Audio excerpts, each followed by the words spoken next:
friends, I am Mandeep. Welcome back to my channel. I hope you all are doing good. So guys, this is the episode 4th of wedding series. इससे पहले मैंने आपके साथ कुछ wedding hacks share किए थे and अगर आपने वो वीडियो नहीं देखी तो आप चेक कर सकते हो. So guys, आज मैं आपके लिए कुछ wedding essentials and tips लेकर आई हूँ जो आपको इस wedding season में बहुत ज़्यादा काम आएंगे. ये wedding essentials and tips मेरे बहुत ज़्यादा काम आते हैं. मैं इनको डेली लाइफ में भी फॉलो करती हूँ एंड आई एम श्योर कि वीडियो देखने के बाद आपको भी बहुत ज़्यादा हेल्प मिलेगी.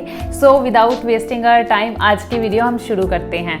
सो गाइस, मेरा फर्स्ट टिप होगा हमारे क्लोथ्स को लेके. जब भी वेडिंग सीजन आता है तो हमारे माइंड में चीज़ आती है कि हम कपड़े कैसे लें. तो यहाँ पे मैं ये टिप देना चाहूँगी कि don't invest blindly on your clothes. Most of the time हम क्या करते हैं कि बहुत ज़्यादा हैवीली एम्ब्रॉयडर्ड और चमचमाती हुई ड्रेस ले लेते हैं. Time they look old, boring and out of trend. ऐसे कपड़े लेने का आपको बहुत ज़्यादा डिसएडवांटेज मिल सकते हैं. एक तो स्टोरेज इशू आ जाता है, बहुत ज़्यादा ड्रेसेस होती हैं और हमें अपनी मॉम से डांट भी पड़ती है कि इतनी ड्रेसेस होने के बावजूद फिर से तुमने न्यू ड्रेस ले ली. हर एक फंक्शन पे न्यू ड्रेस तो ले लेते हैं लेकिन इतनी ड्रेसेस हम रखे कहाँ, ये सबसे बड़ी प्रॉब्लम है.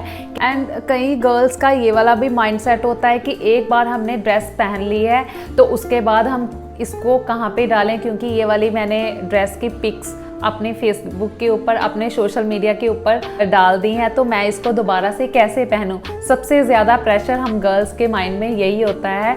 Mostly we think that we achieve stylish polished look with only expensive clothes. हम एक्सपेंसिव क्लोथ्स के ऊपर चले जाते हैं और एक फंक्शन देखने के बाद वो ड्रेस हमारी ऐसे ही पड़ी रहती है. You can be on budget and still present yourself a sophisticated elegant lady, but if you still gravitated towards the expensive clothes then choose your clothes smartly. जैसे मैंने अपनी सिस्टर इन लॉ की wedding पे ये dress ली थी. ये मुझे 10,000 की ड्रेस ली थी और आज तक की मेरी सबसे एक्सपेंसिव ड्रेस यही है. मैंने उस टाइम, मेरे पास टाइम नहीं था स्टिच करने का तो मुझे ये ड्रेस परचेज़ करनी पड़ी.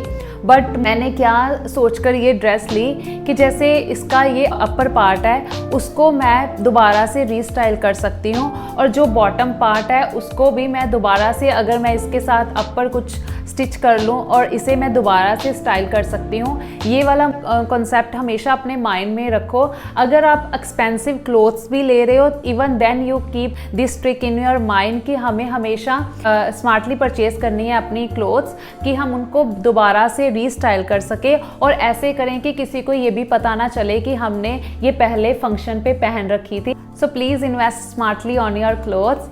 मेरा सेकंड टिप होगा रीस्टाइलिंग को लेकर कि जैसे हमारे पास एग्जिस्टिंग हमारे क्लोथ्स हैं हम उनको कैसे रीस्टाइल करें. मेरे पास इतने ज़्यादा क्लोथ्स हैं जो मैंने मल्टीपल टाइम्स इनको पहनकर मल्टीपल लुक्स अचीव किए हैं. किसी को ये भी नहीं गैस हुआ कि ये वाली ड्रेस मैंने पहले पहनी हुई है. बिकॉज हमेशा जब भी मैं ड्रेस डिज़ाइन करती हूँ मैं ऐसे डिज़ाइन करती हूँ कि मैं इसको दोबारा से कैसे स्टाइल कर सकूँ, मेरी मनी कैसे दोबारा से यूटिलाइज हो जाए, मुझे इन्वेस्ट ना करना पड़े ज़्यादा. हमेशा मेरे माइंड में ये कॉन्सेप्ट होता है. तो आप भी ऐसे कर सकते हो. जैसे मैंने एक लॉन्ग गाउन बनाया था विदाउट स्लीव, उसको अपने चैनल पे 10 डिफरेंट वेज में इसको स्टाइल भी किया है और वो वाले स्टाइल मैंने रियल लाइफ में भी किए हुए हैं. और ऐसे ही मैंने इसको अपनी हल्दी सेरेमनी के लिए स्टाइल किया था. उसके ऊपर जस्ट मैंने 50 रुपीज़ का फैब्रिक लेकर ऐसे पोंचो स्टिच कर लिया और इसको दोबारा से रीस्टाइल कर लिया. ऐसे ही मेरी सिस्टर इन लॉ के पास उन्होंने लहंगा स्टिच करवाया था. उन्होंने मुझे बोला कि भाभी आप मुझे कुछ सजेस्ट करो कि मैं इससे अपनी फ्रेंड की वेडिंग के टाइम पहनना चाहती हूँ. तो मैंने उनको सजेशन दिया कि आप इसके साथ एक लॉन्ग शर्ट स्टिच करवा लो. तो जॉर्जेट की उन्होंने लॉन्ग शर्ट स्टिच करवा ली और साथ में एक पहले से उनके पास एग्जिस्टिंग ये गोल्डन दुपट्टा था वो वाला उन्होंने लिया और ऐसे करके उन्होंने फिर से दोबारा से जो ये लहंगा था उसको स्टाइल किया. एक और ड्रेस के बारे में यहाँ पे मैं बताना चाहूँगी. इस कोट को मैंने बहुत बार डिफरेंट वेज में रियल लाइफ में स्टाइल किया हुआ है. ऐसे ही मेरे पास एग्जिस्टिंग बहुत प्यारे दुपट्टे थे तो उनको मैंने यूज़ करके दोबारा से उनके साथ ड्रेसेस स्टिच करवा ली ली और मेरा वो दुपट्टा दोबारा से रीयूज़ हो गया। बस सूट था, उसकी ये रेड सलवार थी, उसके साथ मैंने दोबारा से ये फ्रॉक स्टाइल कुर्ती स्टिच की और साथ में ये मेरे पास एग्जिस्टिंग ये ग्रीन दुपट्टा था, उसको मैंने यूज़ किया। और ऐसे ही आप भी अपने वार्डरोब पीसेस को यूज़ करके रीस्टाइल कर सकते हो किसी भी वेडिंग फंक्शन के लिए। आपको हर बार नए कपड़े लेने की ज़रूरत नहीं है, आप अपने एग्जिस्टिंग वार्डरोब पीसेस को यूज़ करके न्यू लुक अचीव कर सकते हो। मेरी नेक्स्ट टिप होगी हेयर एसेसरीज को लेकर। मेरे पास 4-5 एसेसरीज हैं जिनको मैं हर बार वेडिंग सीजन के लिए यूज़ करती हूँ। एक मेरे पास ये गोल्डन कलर में एसेसरी है, एक मेरे पास ये वाइट मोतियों वाली एसेसरी है, एक मेरे पास ये क्रिस्टल और मोतियों की एसेसरी है, और ऐसे ही मैंने जो रोज फ्लावर होते हैं वो बने हुए हैं, और एक ये मेरे पास गजरा है। यही बस एसेसरीज हैं और इन्हीं को यूज कर मैं हमेशा ये वाले अपने हेयर स्टाइल बनाती हूँ। आप भी अगर ज्यादा इन्वेस्ट नहीं करना चाहते एसेसरीज को लेकर तो मेरी रिकमेंडेशन होगी कि अपने पास गोल्डन एसेसरी लेकर रखो और एक वाइट मोतियों वाली एसेसरी लेकर रखो। ये दो एसेसरीज तो आपके पास होनी ही चाहिए। अगर आप इन्वेस्ट कर सकते हो तो फ्लावर्स में इन्वेस्ट करो, अदरवाइज ये नहीं करना चाहती तो आप सिर्फ एक गजरा ले लो और ये गजरा आपको सिंपली जूड़ा बनाकर उसके ऊपर लगा लो। बहुत ही प्रेजेंटेबल लगोगे मैरिज के टाइम, और ऐसा भी नहीं लगेगा कि आपने कुछ तामझाम नहीं किया हुआ वेडिंग को लेकर, कि आपको कुछ हेयर स्टाइल वगैरह नहीं करना आता। तो अपनी लुक को और इन्हेंस करने के लिए और जैज़ब करने के लिए ये एक्सेसरीज आपकी हेल्प करेंगी। हम बात करेंगे नेल पेंट्स को लेकर। हमेशा से मेरा इतना बड़ा स्ट्रगल रहा है नेल पेंट्स को लेकर। तो मेरे साथ ऐसा होता है कि मैं सारी रेडी हो गई हूँ और उसके बाद मैंने नेल पेंट अप्लाई किया है और जाते टाइम वो कहीं ना कहीं लग जाती है और ख़राब हो जाती है और साथ में मेरा मूड भी ख़राब हो जाता है। वो बिल्कुल भी अच्छी नहीं लगती कि जैसे हमने नेल पेंट लगाई है और ऊपर से ख़राब हो गई है। वो इतनी गंदी लुक देते हैं हमारे नेल्स को। तो आप क्या कर सकते हो, मैंने कभी भी ये चीज़ देखकर नहीं लेती, मुझे जो कलर अच्छा लगता है वो ले लेती हूँ। बट अब मैं क्या करती हूँ, हमेशा आप अपने माइंड में रखना, जब भी आप नेल पेंट लो तो आप ड्राई फास्ट वाली नेल पेंट लो। जैसे मेरे पास ये नायका की नेल पेंट है, 200 की रेंज में आ जाती है ये वाली नेल पेंट। इसके ऊपर लिखा हुआ है इंस्टा ड्राई, तो हमेशा ये चेक करके लेना कि वो फास्ट ड्राई वाली नेल पेंट हो। अगर आपको ज़्यादा लग रहा है नेल पेंट के लिए 200 इन्वेस्ट करना, तो आप इनसाइड ब्रांड की नेल पेंट ले सकते हो। उसमें भी फास्ट ड्राई वाली नेल पेंट्स आती हैं, वो भी जल्दी ड्राई हो जाते हैं। आप लगा कर रखो, 1 मिनट के अंदर आपकी नेल पेंट सूख जाती है ये वाली। हमेशा मेरे साथ ऐसा होता था कि जब भी मैंने नेल पेंट लगाई है वो मैं चाहे तो ऐसे ऐसे करके सुखा रही होती हूँ, या फिर मैं ऐसे करके बैठी रहती हूँ, या फिर मैं पानी में डिप करती थी। तो ये वाली चीज़ मेरे लिए वरदान है।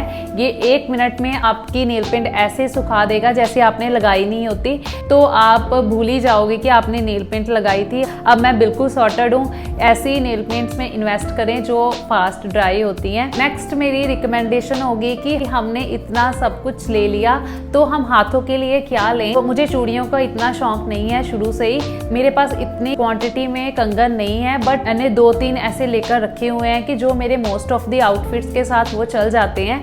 तो आप अच्छी क्वालिटी के कंगन में इन्वेस्ट कर सकते हो। उसके साथ आप एक स्टेटमेंट रिंग ले लो।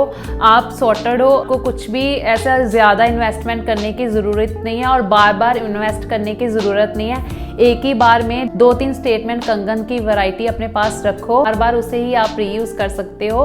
बहुत ही प्यारे लगते हैं हाथों में कंगन और स्टेटमेंट रिंग। अगर आपको चूड़ियाँ अच्छी लगती हैं तो आप चूड़ियों के लिए जा सकते हो, बट मेरी रिकमेंडेशन होगी कि आप कंगन और ब्रेसलेट्स में इन्वेस्ट कर सकते हैं और साथ में स्टेटमेंट रिंग्स में इन्वेस्ट करें। एक ही बार इन्वेस्ट करो और उसे ही आप बार बार स्टाइल कर सकते हो हर एक फंक्शन के लिए। नेक्स्ट मेरी टिप होगी दुपट्टा हैंडलिंग को लेकर, कि हम जब कोई भी ड्रेस हमने वियर की हुई है तो हम दुपट्टा कैसे प्लेस करें। मैंने अपनी कजन सिस्टर की मैरिज पे ये वाली ड्रेस पहनी थी और मेरी ड्रेस फुली एम्ब्रॉयडर्ड थी। तो मेरे माइंड में था कि मैं कैसे इसे प्लेस करूं कि मेरी ड्रेस भी हाइड ना हो और मैं एक अच्छी लुक भी अचीव कर पाऊं।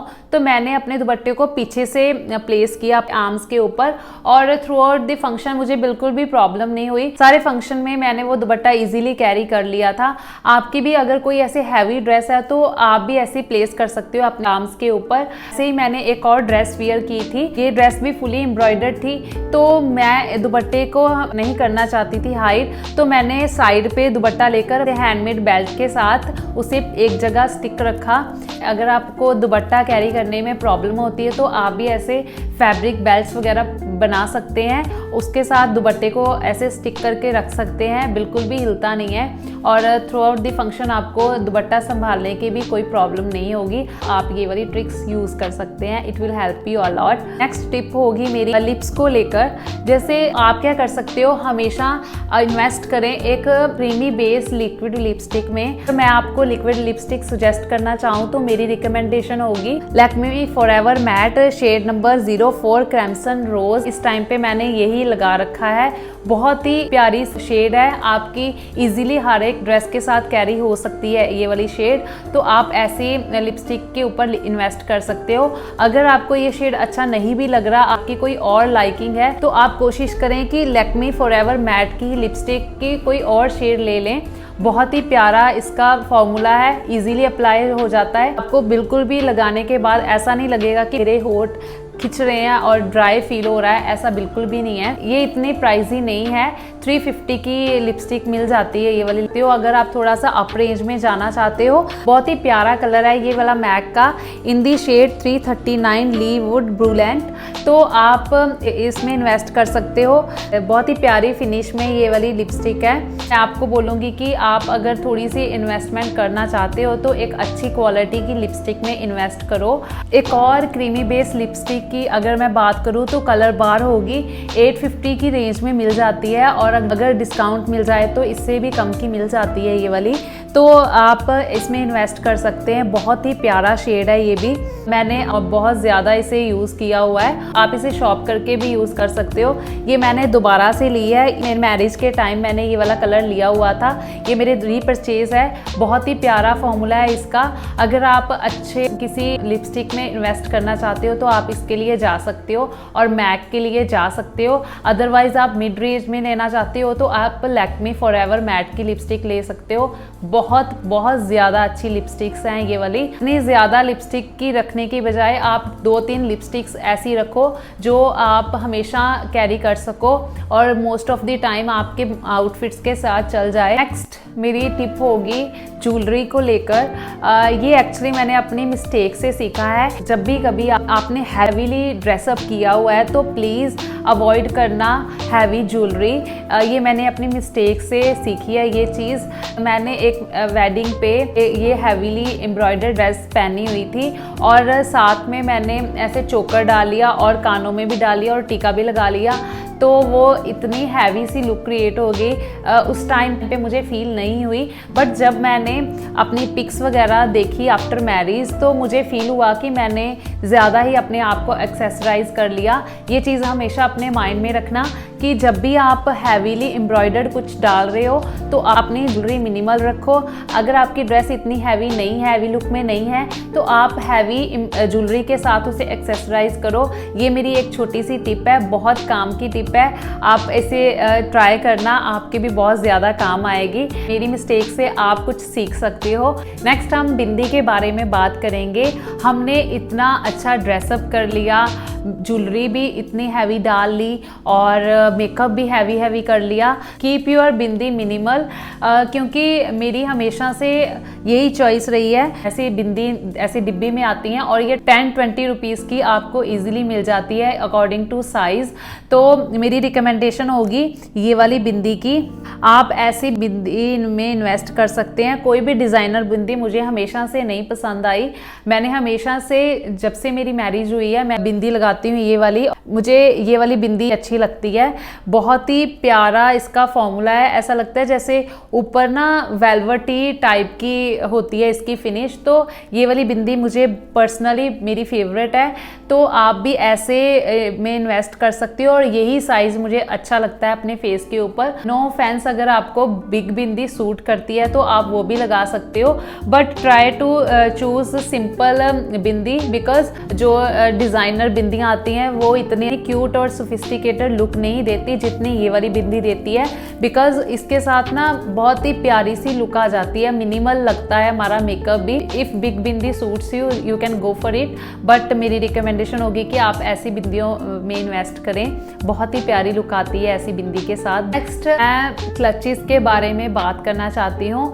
अब हमेशा हम जब भी किसी वेडिंग में जा रहे होते हैं तो हमें एक पर्स वगैरह कैरी तो करना ही पड़ता है, चाहे हम उसमें कुछ डालें चाहे ना डालें। तो आप से क्लचेस में इन्वेस्ट करो जो डिज़ाइनर लुक के हों, ऐसी उसकी फील हो कि वो ज़्यादा टाइम आपके साथ चल सके। ऐसा डिज़ाइन मत लेना क्लच का जो थोड़े टाइम के बाद आउट ऑफ ट्रेंड हो जाए, ऐसे में इन्वेस्ट मत करना। जैसे मैंने अपनी मैरिज के टाइम ये वाला क्लच लिया हुआ था, तो ये गोल्ड फिनिश में था, तो मोस्ट ऑफ द टाइम हमारे आउटफिट्स में गोल्ड फिनिश होता है, तो मैं उसके साथ इसे कैरी कर लेती हूँ।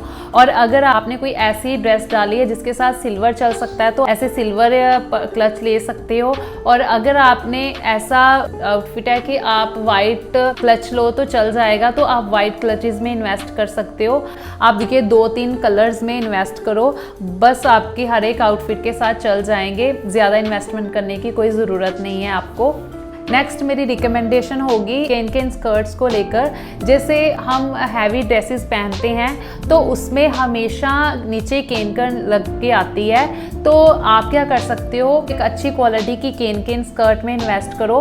बार बार आपको हर एक ड्रेस के अंदर केन लगाने की ज़रूरत नहीं है। एक तो आपके पैसे भी बचेंगे और स्टिचिंग कॉस्ट भी बच जाएगी, और प्लस आपको ड्रेस को कैरी करना भी ईजी होगा, आप इजीली इसे स्टोर कर सकोगे। तो आप क्या कर सकते हो कि आप एक बार कैन स्कर्ट बनवा लो, चाहे तो अमेज़ॉन से ऑनलाइन परचेज कर लो, चाहे आप खुद बना सकते हो अगर आपको स्टिचिंग आती है। तो मैंने अपनी स्कर्ट खुद बनाकर रखी हुई है, वो अगर मुझे लगे कि मेरी किसी ड्रेस के साथ मुझे पहनने की ज़रूरत है तो मैं अंदर से वो वाली पहन लेती हूँ। अदरवाइज़ अगर मैंने कोई रेडीमेड ड्रेस भी ली है तो मैं हमेशा ऐसी ड्रेस देखती हूँ जिसमें केन ना हो, बिकॉज वो कैरी करनी बहुत ज़्यादा टफ होती है। अगर आपकी ज़रूरत है आपको तो आप खुद से बनवा सकते हो या फिर आप ऑनलाइन देख सकते हो अगर आपको ज़रूरत है तो। नेक्स्ट एक और टिप मैं आपको देना चाहती हूँ मिरर्स को लेकर। जैसे कई बार क्या होता है कि हम ऐसी जगह पे हैं जहाँ हमें अपने टचअप देखना है, तो आप हमेशा अपने पर्स में एक क्यूट सा मिरर कैरी करके रखो, बिकॉज जब कभी भी हमें टचअप करने की ज़रूरत पड़े या फिर हमें अपना फेस देखना है, लिपस्टिक वगैरह चेक करनी है कि कहीं ख़राब तो नहीं होगी, तो हम क्या कर सकते हैं, एक छोटा सा क्यूट मिरर हमेशा अपने पर्स के अंदर कैरी करके रखो वेडिंग के लिए। और साथ में आप सेफ्टी पिन भी ज़रूर रखा करो जब भी आप कहीं वेडिंग में जा रहे हो। तो कई इंसिडेंट हो चुके हैं मेरे साथ ऐसे कि कहीं ना कहीं किसी को ज़रूरत पड़ती ही है वेडिंग में सेफ्टी पिन की, तो आपके पास है तो आप किसी को हेल्प भी कर सकते हो। अदरवाइज़ आपने किसी ज़रूरत के लिए आपको चाहिए होंगे तो भी आप यूज़ कर सकते हो सेफ्टी पिन, और एक क्यूट मिरर हमेशा अपने पर्स में कैरी करके रखना। नेक्स्ट मेरी टिप होगी आईलैशेस को लेकर। हर किसी को आईलैशेस लगाना अच्छा नहीं लगता, लेकिन कईयों को पसंद है कि हमें आईलैशेस लगानी है, तो आप लगा सकते हो। अदरवाइज़ ये टिप उनके लिए जिनको मस्कारे से ही काम चलाना है और लैशेस वगैरह नहीं लगवाना, तो आप एक अच्छे मस्कारे में इन्वेस्ट कर सकते हो। जैसे ये स्काई हाई मस्कारा है, ये बहुत ही ज़्यादा अच्छा है। अगर आपकी लैशेस ऑलरेडी हैवी हैं और लंबी हैं तो आप इसके साथ जा सकते हो। कईयों को ना ऐसा लग रहा होता है कि मैंने लैशेस लगाई हुई हैं, बट इस मस्कारे की वजह से वो फील आती है, बिकॉज ये लगाने के बाद ना आपको ऐसा फील होता है जैसे आपने लैशेस लगाई हुई हैं। अगर आपके नेचुरल लैशेस अच्छी हैं तो आपको ज़रूरत नहीं है लैशेस लगाने की। अदरवाइज़ अगर आपको पसंद है लैशेस लगाना तो आप लगा सकते हो, नहीं पसंद तो आप एक अच्छे किसी मस्कारे में इन्वेस्ट कर सकते हो। मेरी रिकमेंडेशन ये स्काई हाई मस्कारा की होगी। नेक्स्ट टिप होगी मेकअप रिमूविंग को लेकर। इतना ताम झाम सारा फंक्शन देखकर हमेशा मेकअप रिमूव करते टाइम इतना टायर्डनेस फील होती है, और कई बार तो इग्नोर भी करते हैं मेकअप रिमूव करने को, बट कभी भी मेकअप रिमूव करने को इग्नोर मत करना। वो हमारी स्किन को हार्म कर सकता है। प्लस छोटे छोटे दाने हमारे फेस के ऊपर आ जाते हैं अगर हम अपना मेकअप अच्छे से रिमूव नहीं करते। हमेशा से अपने पास एक अच्छी क्वालिटी का मेकअप रिमूवर अपने पास रखो और ईयरबड्स और कॉटन पैड्स के साथ अपना मेकअप रिमूव करो। कभी भी कॉटन वाइप्स यूज़ मत करना। कॉटन वाइप्स अगर आपने यूज़ की होंगी तो वो हमारी स्किन को थोड़ा हार्श करता है। हो सकता है कि कईयों को ना फील हो इतना, बट मुझे फील होता है उसको यूज़ करने से। आप अगर आपकी स्किन सेंसिटिव है तो आप कॉटन पैड्स के साथ और ईयरबड्स के साथ अपना मेकअप रिमूव करो और जेंटली इस एरिया के ऊपर अपना मेकअप रिमूव किया करो। ये वाला पार्ट हमारा बहुत ज़्यादा सेंसिटिव होता है, तो आप अपना मस्कारा, लाइनर, काजल जो है वो ईयरबड्स के साथ आप रिमूव किया करो। सबसे पहले आप ईयरबड्स को मेकअप रिमूवर के अंदर ऐसे डिप करके फर्स्टली अपने लाइनर को उतारो, फिर काजल को उतारो और मस्कारे को भी उतारो और उसके बाद आप कॉटन पैड लेकर जेंटली करो, धीरे धीरे अपने आईज को क्लीन करो, बिल्कुल भी ड्रैग मत किया करो। बाकी फेस का मेकअप इजीली उतर जाता है, लेकिन ये आईज का एरिया है जो वहाँ से जल्दी से मेकअप रिमूव नहीं होता। और समटाइम ऐसा होता है कि हम हाफ मेकअप तो अच्छे से रिमूव कर लेते हैं, लेकिन जो जहाँ पे हमारी लैशेज स्टार्ट होती हैं वहाँ पे और काजल इतने अच्छे से हम नहीं निकालते, तो नेक्स्ट डे क्या होता है कि जब हम उठते हैं तो यहाँ पे नीचे पूरा ब्लैक ब्लैक वो काजल और मस्कारा वगैरह जो भी लगाया था वो यहाँ नीचे लग जाता है। तो प्लीज़ अपने आईज को प्रॉपर वे से क्लीन किया करो और फेस का मेकअप प्रॉपर वे से उतारो, ताकि आपके कोई भी फेस के ऊपर पिंपल्स वगैरह, छोटे छोटे दाने वगैरह ना हो। इसके लिए आप एक अच्छी क्वालिटी के मेकअप रिमूवर को यूज़ कर सकते हो। अगर आपके पास नहीं है तो आप कोकोनट ऑयल के साथ भी मेकअप रिमूव कर सकते हो और एलोवेरा जेल भी यूज़ कर सकते हो। नेक्स्ट टिप मेरी उन गर्ल्स के लिए जिनको हैवी इयररिंग्स बिल्कुल नहीं पसंद। अगर आपको हैवी इयररिंग्स अच्छे नहीं लगते तो आप क्या कर सकते हो, जैसे हेयर स्टाइल ऐसा क्रिएट करो जिसमें आपकी ईयर्स हाइड हो जाएं और आपका इयररिंग्स दिखे ही ना।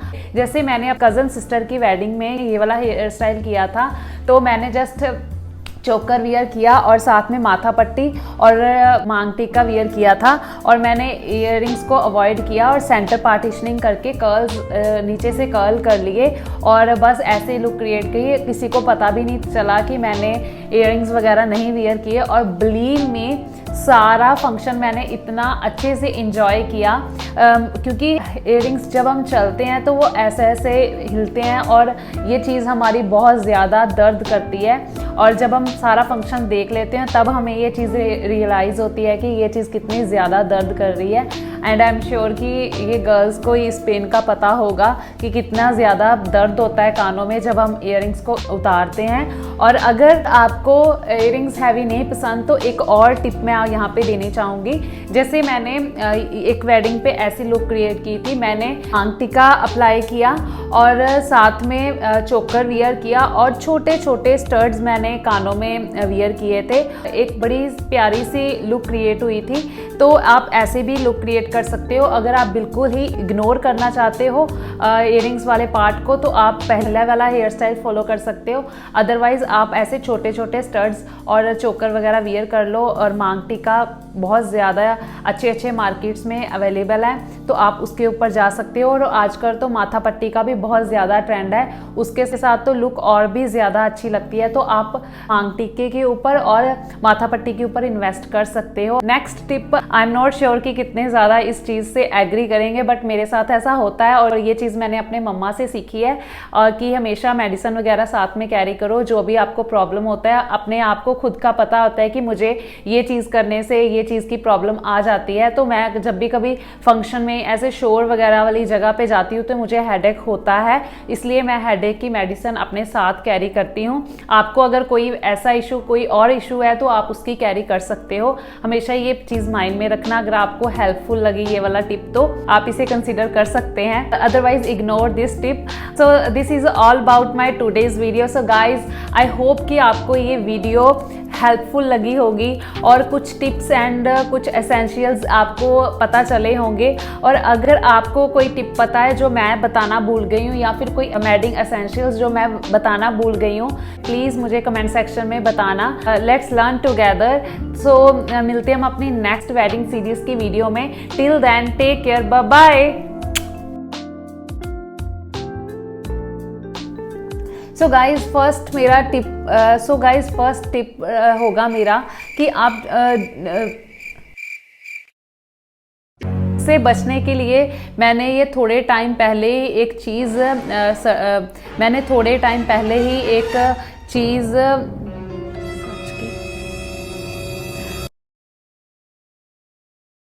कॉटन वाइप्स के साथ अच्छे से ऐसे डिप करके आप मेकअप रिमूवर के अंदर ऐसे डिप करके अपने